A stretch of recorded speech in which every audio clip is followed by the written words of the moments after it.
សង្សារខ្ញុំពូកាយរករឿងណាំង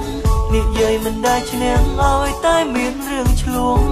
នាងតែនិយាយថាបងឯងទៅណាទៅចង់ពេលនោះខ្ញុំនៅស្ងៀមមិនតដល់ពេលនាងមកស្ដីរកខ្ញុំអង្គុយសំងំសួរខ្លួនឯងខំអ្វីបានជាសុខនាងមិនខ្វល់នាងមិនស្ដីតែខ្ញុំធ្វើខំអ្វីព្រៀងអើយឬក៏អូននឹងបានរករឿងរូបបងមួយថ្ងៃស្រស់ត្រណៃអូនកេងមិនលក់អូនញ៉ាំបាយមិនឆ្ងាញ់ដឹងទេថាបងស្រឡាញ់អូនត្រង់នឹងអូនមានដឹងទេពេលដែលបាត់មេរោគរឿងម្នាក់នោះទើបនឹងខ្លួនឯកាពេលដែលគ្មាន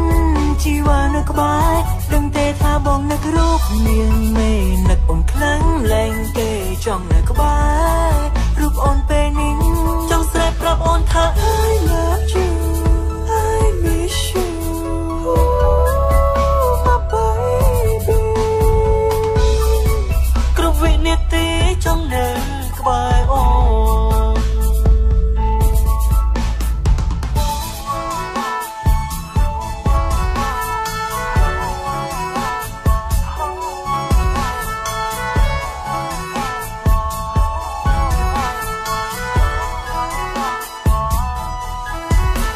ពេលដែលនាងខឹងខ្ញុំម្ដងខ្ញុំតែងអង្វរលំលងតាមលួងនាងឥតសប្បាយរករឿងមិនចេះហត់រករឿងគ្មានហេតុផលឡើយអូនអើយតើបងធ្វើខំអ្វីយូរទៅថាជាទំលោកធ្លាប់អងអ្វីបើមិនបានជួបគ្នាមួយថ្ងៃហាក់ដូចជានៅមិនសុខដឹងទេបងចង់ជួបមុំចង់នៅក្បែរអូនរាល់ថ្ងៃអូនមានដឹងទេពេលដែលបាត់មេរោគរឿងម្នាក់នោះទើបដឹងខ្លួនឯកាពេលដែលគ្មានជីវ៉ានៅក្បែរដឹងទេថាបងនឹករូបនាងមេនឹកអូនខ្លាំងលែងទេចង់នៅក្បែររូបអូនពេលនេះ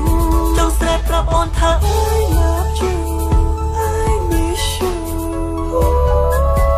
my baby គ្រប់វិនាទីចង់នៅក្បែរអូនពេលដែលបាត់មេរោគរឿងម្នាក់នោះទើបនឹងខ្លួនឯកាពេលដែលគ្មានជីវ៉ានៅក្បែរដឹងទេថាបងនឹករូបមានមេនឹកបងខ្លាំងលែងទេចង់នៅក្បែរ